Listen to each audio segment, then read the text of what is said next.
Cette fois encore, cet épisode reprend une histoire que j'avais racontée sur le forum dans la thématique première fois. En réalisant le texte des années plus tard, je me suis rendu compte qu'elle en disait long sur ma personnalité.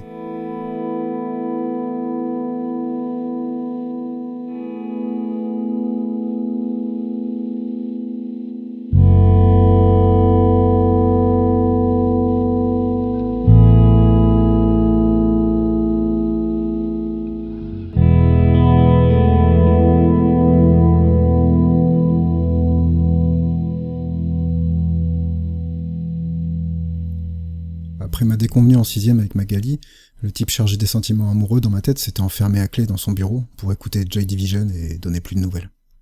Sans lui pour savoir quoi penser, j'ai traversé mes années collège sans vraiment regarder les filles. Enfin, je les regardais des fois, et à un moment donné, je me suis mis à regarder les femmes aussi, depuis que ce type s'était installé dans le bureau vacant juste à côté. C'était un idiot qui s'occupait des pulsions sexuelles. Il empêchait tout le monde de travailler en se mettant à parler très fort. On n'avait pas vraiment d'autre choix que de l'écouter. Encore aujourd'hui, c'est un sacré boulet. Mais en dehors de ça, je fuyais pas les filles, j'avais plein de copines, mais je les voyais pas comme de potentielles petites amies. Pas plus qu'elles ne me voyaient comme un potentiel petit copain d'ailleurs. En tout cas, c'est ce que je me suis toujours dit. Sophie était une amie que je connaissais depuis un paquet d'années, depuis le CM2, et nous sommes dans la même classe en 3e. C'est le début de l'année scolaire, en 1993. On formait un petit groupe avec une amie à elle et mon pote Yohan. On rigolait bien ensemble. En fait, je la découvrais vraiment maintenant. Un jour, simplement en quelques minutes de discussion et de rire, j'ai eu ce feeling intense que j'ai eu avec celles et ceux qui deviennent mes meilleurs amis. Quand ça arrive, je suis très démonstratif. Je montre que je suis bien avec eux, j'ai envie de leur parler, de les faire rire, j'ai envie qu'on passe du temps ensemble. Et souvent, j'en fais trop. Les relations entre garçons et filles ne sont pas forcément des plus claires dans nos esprits adolescents. Et à vrai dire, même à l'âge adulte, ça peut rester pas mal compliqué. Moi, je vivais et je m'amusais sans me poser de questions. Je pense que sans m'en rendre compte, je devais envoyer des signaux confus et mon attitude pouvait donner l'impression que je flirtais. C'est la seule explication que je vois. Ce jour-là, nous sommes en cours d'histoire. Sophie est installée derrière moi dans la classe et à un moment, elle me fait passer un petit papier plié en 4. Quand ça vient d'un garçon, on s'attend à quelque chose comme « T'as ramené le truc que je t'avais prêté ?» ou « Tu trouves pas que le prof a une tête d'iguane ?» Le genre de message qui risque d'ailleurs de nous mettre dans une situation périlleuse si le papier se fait intercepter. Mais quand c'est une fille, on s'attend à autre chose, évidemment. J'avais demandé à Magali si elle voulait sortir avec moi de la même manière. Ce coup-là, c'est Sophie qui me demandait. Autant vous dire que j'ai complètement zappé le cours. Réunion d'urgence dans ma tête. Mais pourquoi moi? Les gars, vite, on en pense quoi de Sophie? Il est où l'autre, là, toujours enfermé dans son bureau? On lui dit quoi? On peut pas la laisser comme ça. Moi, je me demande si elle se moque pas de nous. Ouais. Dans ma tête, il y en a un qui me dit que je devrais pas trop prendre la confiance. Il me rabaisse tout le temps, me dit que je devrais jamais croire les gens qui me disent des trucs gentils parce qu'ils doivent se moquer de moi, comme Magali l'avait fait. Donc l'espace d'un instant, je me suis demandé si elle se moquait pas de moi. Mais non, Sophie, c'est une fille bien. Elle est trop gentille pour me faire un coup comme ça, c'est pas possible. Quand j'ai fait passer ma demande à Magali, j'étais amoureux. Cette fois, c'est moi qui reçois la demande et je suis pas amoureux. Qu'est-ce que je dois faire? Si je lui dis non, je lui fais de la peine et on risque de plus parler. Mais je peux pas lui dire oui et faire semblant, c'est pas honnête. Je peux pas jouer avec ses sentiments. J'ai déjà pris ma décision, je m'apprête à lui dire non et aussi à ce qu'on se parle plus. Je veux pas lui faire de la peine, mais je veux pas la perdre. Je suis désespéré. Il faut que j'en parle à quelqu'un. Je peux pas attendre trop non plus. Alors à la pause, je vais voir les 2 garçons de ma classe avec qui je traîne souvent. Je vais commencer par Fabien. Un choix particulièrement discutable. Il faut savoir que Fabien a une étrange tendance à boiter Sophie. Entre autres, il fait ça avec beaucoup de monde. Pour ceux qui connaissent pas cette expression, ça veut dire qu'il lui fait des remarques méchantes, complètement gratuites. Il lui dit en face, et nous en dit également dans son dos. C'est très gênant parce qu'elle mérite absolument pas qu'on soit méchant avec elle. Encore une fois, c'est une fille bien, c'est mon amie.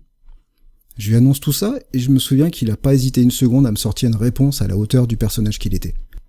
Quoi? Quelle horreur? Mais tu peux pas sortir avec Sophie? Bon, au cas où vous seriez en train de vous demander pourquoi Fabien dit « quelle horreur », c'est pas une question de physique. Sophie est très jolie, c'est juste lui qui parle comme ça. Bref, ça me fait pas avancer du tout, alors je décide d'aller voir Yohan, mon meilleur pote. Yohan, tu sais quoi? Sophie m'a demandé si je voulais sortir avec elle. Ah, et t'as dit quoi? Bah, j'ai pas encore répondu. Bah, elle dit oui! Mais je la vois pas comme ça, moi je l'aime bien, mais je suis pas amoureux. Mais tu t'en fous de ça, tu dis oui, tu lui roules des pelles, et si ça marche pas, tu la largues. Je vous rappelle que nous sommes des garçons, adolescents, et pas forcément capables de faire preuve d'un grand romantisme dans nos échanges. Ces symptômes peuvent persister à l'âge adulte. Comment ça, je m'en fous? Mais non, je m'en fous pas. Dire oui pour lui rouler des pelles, pour l'accrocher à mon tableau de chasse, c'est ça? Et puis la larguer après? Mais déjà que j'angoisse de lui faire du mal en disant non, là je lui ferais du mal en faisant semblant, et je serais le dernier des salauds en la larguant comme ça. Non. Merci pour les conseils, les gars, hein, vraiment. On change rien au plan, je vais lui répondre non, en lui renvoyant son papier. Et comme je m'en doutais, on ne s'est plus parlé après. Je n'ai pas eu le courage d'aller la voir, la distance s'est installée, et j'imagine qu'elle est très vite passée à autre chose, du moins je l'espère. De toute façon, je valais pas le coup. Moi, ma vie c'est quelque peu compliqué, alors je n'ai pas eu trop l'occasion d'y repenser. En tout cas, pas de suite. Quelques semaines plus tard, avec ma fille, on se fera expulser de notre maison, juste au début des vacances de la Toussaint.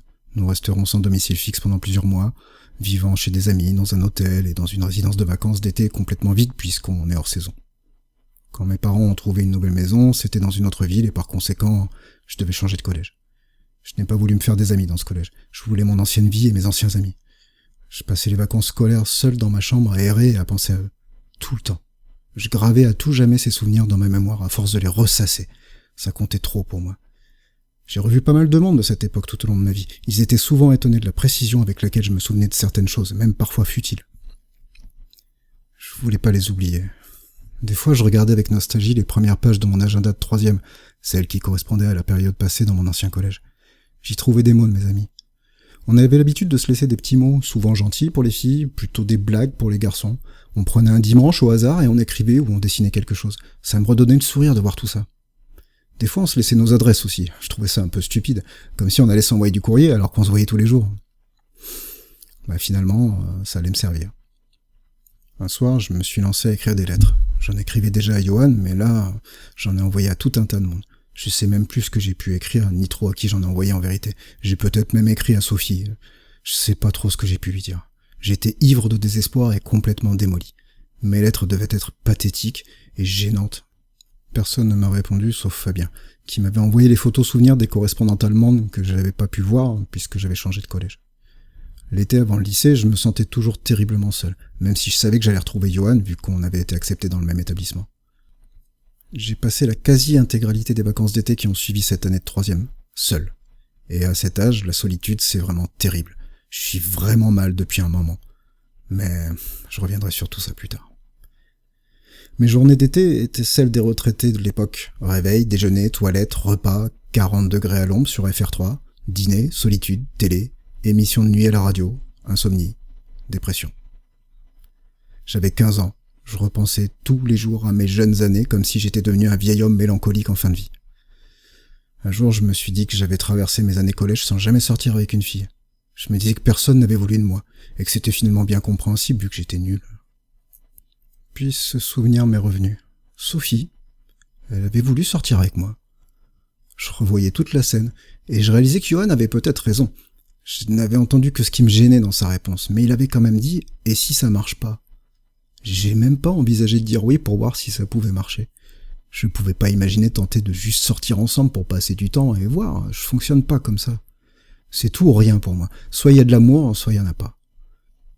Mais qui sait, l'autre idiot enfermé dans son bureau serait sorti par curiosité et se serait peut-être remis à bosser, à éprouver quelque chose. Ou plus probablement, elle se serait rendu compte rapidement que j'étais vraiment trop nul et elle m'aurait largué. Et je serais pas encore là à culpabiliser de peut-être l'avoir blessé. Et puis en 6e, quand j'avais dit ce prénom au hasard, ce prénom, c'était Mélanie. Elle voulait danser avec moi à la boum de Sabine. Elle avait un drôle de regard. Peut-être qu'elle ressentait quelque chose pour moi.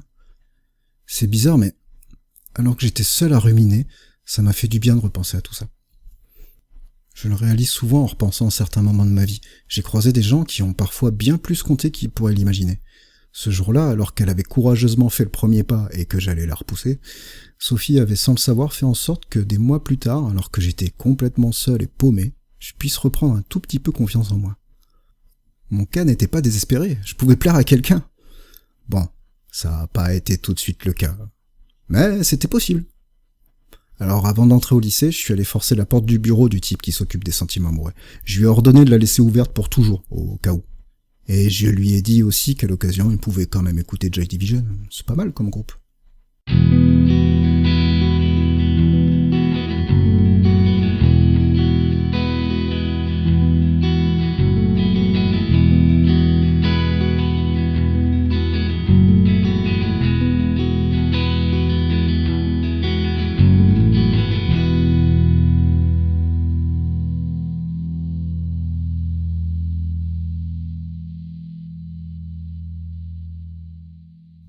Prochain épisode, sans domicile fixe.